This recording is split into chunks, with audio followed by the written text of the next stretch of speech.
WhatsApp everybody, एक बार फिर से स्वागत है आप सभी का मेरे यूट्यूब चैनल के ऊपर। एंड आज की इस वीडियो में हम डायरिया के ट्रीटमेंट के बारे में बात करेंगे। बहुत कम लोगों को डायरिया का सही ट्रीटमेंट पता है, कौन कौन सी मेडिसिन देनी है बहुत कम लोगों को पता है। सो आज की ये video medical practitioner and pharmacy student, pharmacist के लिए बहुत ज़्यादा इंपॉर्टेंट होने वाली है, या फिर जो भी मेडिकल स्टूडेंट है उनके लिए बहुत ज़्यादा हेल्पफुल होने वाली है। वीडियो शुरू करने से पहले एक इन्फॉर्मेशन देना चाहता हूँ। अगर आप मेडिकल स्टूडेंट है, फार्मेसी स्टूडेंट है या फिर फार्मासिस्ट हैं, कोई भी नर्सिंग की स्टडी कर रहे हैं, मेरे इस चैनल को सब्सक्राइब कर सकते हो। यहाँ पे रोज़ एक वीडियो आती है सुबह 9 से 10 बजे के बीच में, एंड वीडियो काफ़ी इन्फॉर्मेटिव होती है। चलिए अब हम डायरिया के ट्रीटमेंट के बारे में बात करते हैं। आज की वीडियो में मैं सीधा ट्रीटमेंट के ऊपर आऊँगा, सिम्टम एंड कॉजेज़ के ऊपर टाइम नहीं वेस्ट करूँगा, वो मैं डिस्क्रिप्शन में डाल दूँगा, क्योंकि डायरिया का ट्रीटमेंट थोड़ा सा डिटेल्ड होने वाला है, थोड़ा सा लंबा है इसका ट्रीटमेंट, तो वीडियो बहुत ज़्यादा लंबी हो जाएगी। इसलिए कुछ इंपॉर्टेंट चीज़ें मैं डिस्क्रिप्शन में डाल दूँगा, वहाँ से जाकर पढ़ सकते हैं। सीधा सीधा हम ट्रीटमेंट के ऊपर आते हैं, क्योंकि मैंने इसको 3 केसेस लिए हैं, डायरिया के 3 पार्ट्स में डिवाइड किया है, ताकि medical student and medical practitioner को अच्छी तरह समझ आ सके अलग अलग केसेस डायरिया में। जो इसमें सबसे पहला केस है वो है एक्यूट वाटरी डायरिया, जब डायरिया में वाटरी स्टूल आती है। सेकंड जो इसका केस है वो है एक्यूट म्यूकस डायरिया, जब वाटर कम होता है एंड म्यूकस स्टूल आती है। एंड थर्ड है क्रोनिक डायरिया। इन तीनों के अलग अलग ट्रीटमेंट है, इन तीनों के बारे में डिटेल में बात करेंगे। सबसे पहले हम एक्यूट वाटरी डायरिया के बारे में बात करते हैं, मतलब जब वाटरी स्टूल आती है।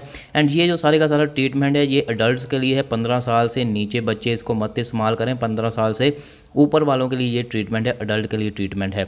जो सबसे पहली इस मेडिसिन इसमें आपने इस्तेमाल करनी है एक्यूट वाटरी डायरिया में, जिसमें वाटर वाले स्टूल में आपने सबसे पहले मेडिसिन इस्तेमाल करनी है, वो है स्टूल की फ्रिक्वेंसी को कम करने के लिए। उसमें आपने लोप्रामाइड 2 mg इस्तेमाल करनी है दिन में 3 बार, सुबह, दोपहर को एंड शाम को 7-8 बजे आपने 3 टैबलेट लोप्रामाइड की यूज़ करनी है। एंड नहीं तो आप लेमोटिल करके एक मार्केट में टैबलेट आती है जिसमें सॉल्ट होता है डाइफिनॉक्सलेट, तो वो भी आप इस्तेमाल कर सकते हो, लेकिन मेनली आप लोप्रामाइड के ऊपर ही फोकस लगे। लोप्रामाइड आपने 2 mg इस्तेमाल करनी है दिन में 3 बार। एंड अगर थोड़ी सी सीवियर कंडीशन है, एमरजेंसी है, तो आप जब भी आपके पास पेशेंट आता है तो आप उसको लोप्रामाइड की 2 mg की 2 टैबलेट उसी टाइम खिला सकते हो। एंड बाकी एक टैबलेट जो है वो आपने उसी तरह रखनी है दोपहर को एंड रात को, एंड 2 टैबलेट उसको उसी टाइम खिला दो।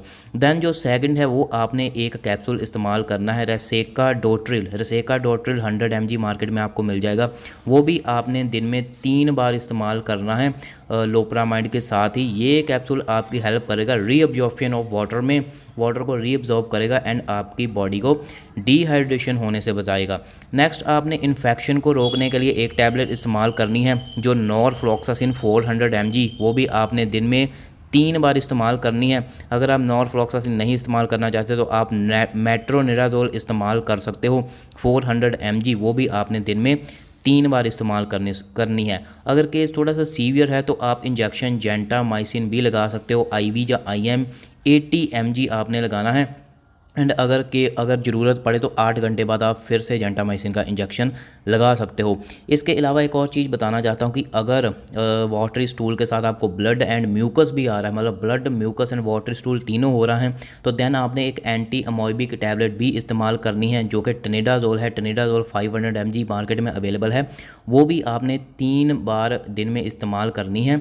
एंड अगर आप एक टैबलेट कम करना चाहते हो तो आप नॉरफ्लॉक्स एंड टेनिडाजोल का मार्केट में कॉम्बिनेशन आता है, जिसमें नॉरफ्लॉक्स 400 mg होती है एंड टेनिडाजोल 600 mg होती है, वो आप कॉम्बिनेशन इस्तेमाल कर सकते हो।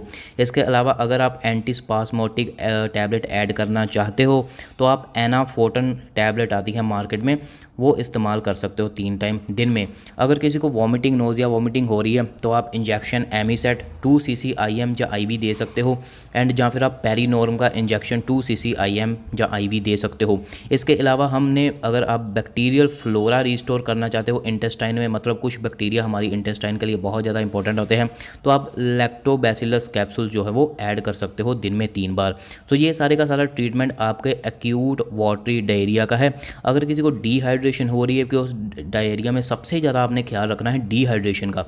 अगर किसी को डिहाइड्रेशन हो रही है तो आप RL एंड DNS की ड्रिप लगा सकते हो। उसमें आपने कोई भी इंजेक्शन ऐड नहीं करना, लेकिन जैसा मैंने आपको बताया कि सीवियर केसेस में जेंटामाइसिन का इस्तेमाल कर सकते हो, तो आप उसमें जेंटामाइसिन 80 mg डाल के IV लगा सकते हो, लेकिन और भी कोई इंजेक्शन उसमें मिक्स ना करिए। इसमें एक बात का आपने ध्यान रखना है कि आपने 8% डेक्सट्रोज इस्तेमाल नहीं करनी डायरिया के केसेस में, कुछ भी हो जाए। नेक्स्ट हम बात करते हैं एक्यूट म्यूकस डायरिया के बारे में। तो एक्यूट म्यूकस डायरिया जब आपको वाटरी नहीं आ रही, आपको म्यूकस स्टूल आ रही है, उस केस में आपने सबसे पहले एंटी अमोबिक टैबलेट यूज़ करनी है, वो है ऑर्निडाज़ोल। ऑर्निडाज़ोल आपने 500 इस्तेमाल करनी है दिन में 3 बार।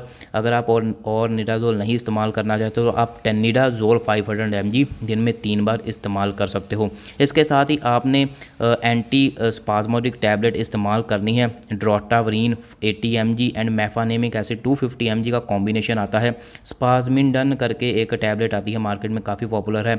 ये कॉम्बिनेशन होता है ड्रोटावीन एंड मेफानेमिक एसिड का, ये आप दिन में 3 बार इस्तेमाल करनी है। एंड नेक्स्ट हमने स्टूल की फ्रिक्वेंसी को कम करने के लिए, मतलब आपको स्टूल कम आए तो आप उसमें लोप्रामाइड 2 mg इस्तेमाल कर सकते हो, नहीं तो आप लेमोटिल इस्तेमाल कर सकते हो टैबलेट GI मोटिलिटी को कम करने के लिए, स्टूल की फ्रिक्वेंसी को कम करने के लिए।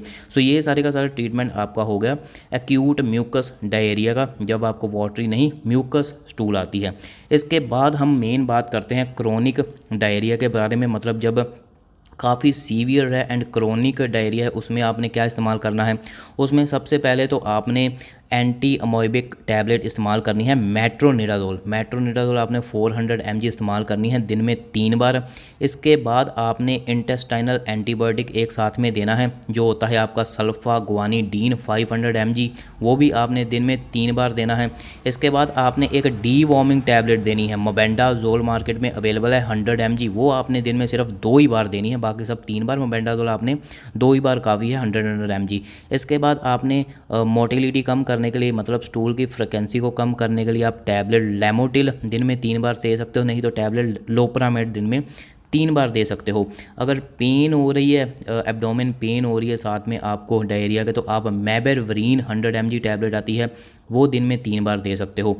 इसके अलावा अगर किसी को थोड़ी सी वीकनेस फील हो रही है तो आप इंजेक्शन विटको फूल का इस्तेमाल कर सकते हो 3 cc IM, एंड इसको आपने अल्टरनेटिव डे में देना है, जैसे आज दे दिया, कल नहीं दिया, फिर परसों देना है। ऐसे करके आप 5 इंजेक्शन, 4 से 5 इंजेक्शन दे सकते हो अल्टरनेटिव डे पे।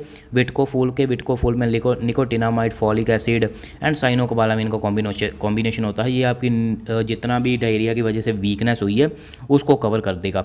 इसके अलावा आप कुछ डाइजेस्टिव एंजाइम ही दे सकते हो, ताकि आपकी डाइजेशन जो है वो अच्छी हो जाए।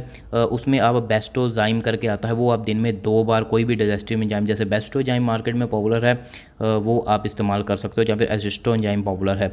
इसके बाद आप प्रीबायोटिक, जैसा मैंने आपको बताया कि गैस्ट्रिक इंटेस्टाइनल फ्लोरा को रीस्टोर करने के लिए आप प्रीबायोटिक कोई भी दे सकते हो। लैक्टोबैसिलस की टैबलेट आती है, तो वो दिन में आप 2 से 3 बार लैक्टोबैसिलस की टैबलेट ऐड कर सकते हो। सो ये था पूरे का पूरा ट्रीटमेंट डायरिया का। मैंने आपको 3 तरह के ट्रीटमेंट बताए, watery, mucus and chronic diarrhoea का। एंड इसमें मेनली आपने डिहाइड्रेशन का ख्याल रखना होता है आपके डायरिया में, कि पेशेंट को डिहाइड्रेशन ना हो, क्योंकि बहुत सारे इलेक्ट्रोलाइट एंड वाटर बॉडी से बाहर आ सकता है। एंड अगर डिहाइड्रेशन पेशेंट को हो जाती है डायरिया में, देन आपको उसको हॉस्पिटल में लेके जाना पड़ेगा एंड केसेस वह काफ़ी सीवियर हो सकते हैं। तो डिहाइड्रेशन का हमेशा ख्याल रखें। तो ये था पूरा ट्रीटमेंट। ऐसी ही मेडिकल रिलेटेड वीडियो आपको मिलती रहेंगी। चैनल को सब्सक्राइब कीजिए, अपने मेडिकल रिलेटेड, फार्मेसी रिलेटेड दोस्तों के साथ मेरे इस चैनल को शेयर कीजिए, ताकि ज़्यादा से ज़्यादा इन्फॉर्मेशन उनको मिल सके। Thank you so much.